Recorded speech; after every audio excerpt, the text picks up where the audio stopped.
Hello, welcome back to my channel. My name is Chaz Kayato, and the topic for today's discussion is decluttering life. So, in a way, this is nothing new. The ideas that I'm going to present really have been brought up in the ideas of minimalism for many decades prior. But I do think, as someone that is a student and a teacher, I do think it's important to recognize that sometimes we can overwhelm ourselves with things that we don't need to overwhelm ourselves with, and we can step back and say, okay, what can I take off my plate?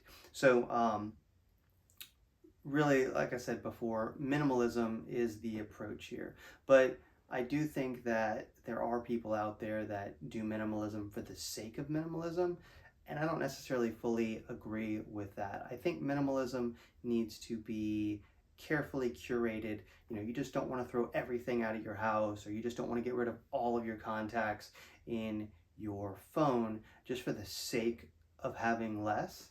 But I do think it's healthy to go in and look at what are some of the things that I don't need to do, or what are some of the things that I can take out of my life that will make me successful or make me happy.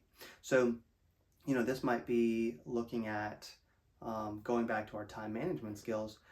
This might be something like, okay, well, I watch an hour of TV every night, and I really just watch it because I'm in the routine of doing it. I don't actually do it for enjoyment. I don't actually get anything out of it.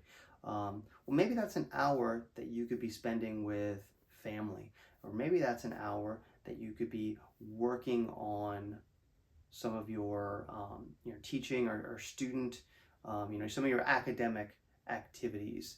And so in that sense, if you're spending more time with family, you're probably getting more personal enjoyment and more happiness.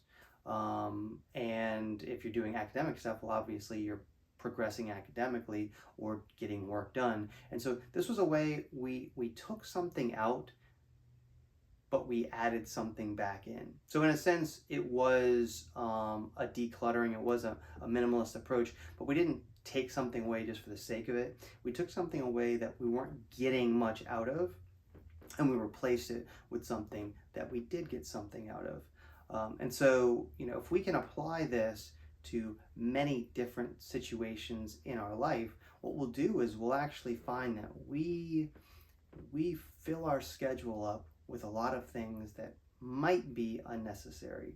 So what I recommend doing is going back and evaluating, why am I doing X, Y, or Z? And this may go against some of the things that we've talked about in the past, where, maybe we talked about, joining a club or joining an organization, especially for teachers looking to make some extra money.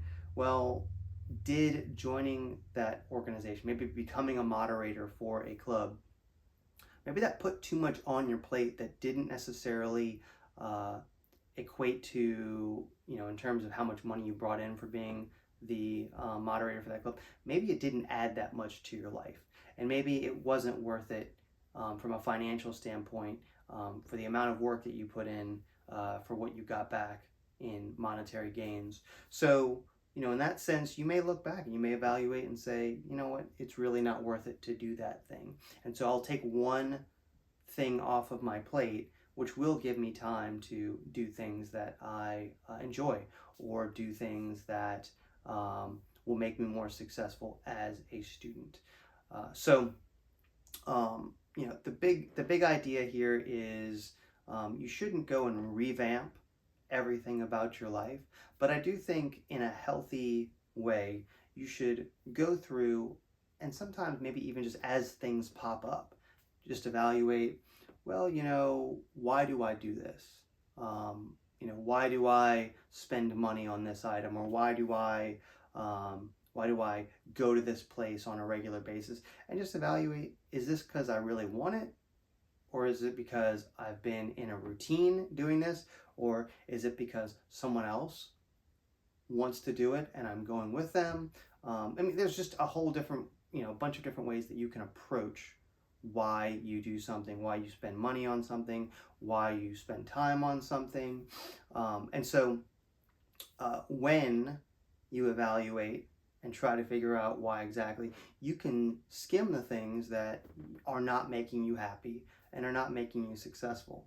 Now, if something is making you happy and something is making you successful, you should keep that in there, right? So, this was a shorter video. I just wanted to give you guys something to think about. I am a big fan of minimalism, but not for the sake of minimalism, which I do think that people can often get caught up just trying to reduce all of the things around them for the sake of it, which I don't necessarily think that's mentally healthy either. But I do think it is mentally healthy to evaluate the things that we do and get rid of the things that are not making us happy or successful, because that gives us more free time to do the things that will make us happy and successful. So thanks again for watching my video. I really am excited about the number of subs that I'm getting, the comments that I'm seeing. So, please keep that up. If you have anything that you'd like me to talk about, please put it down below in the comments, or any, pressing concerns. I appreciate all of the views that you guys are giving me. Thank you. Have a great day.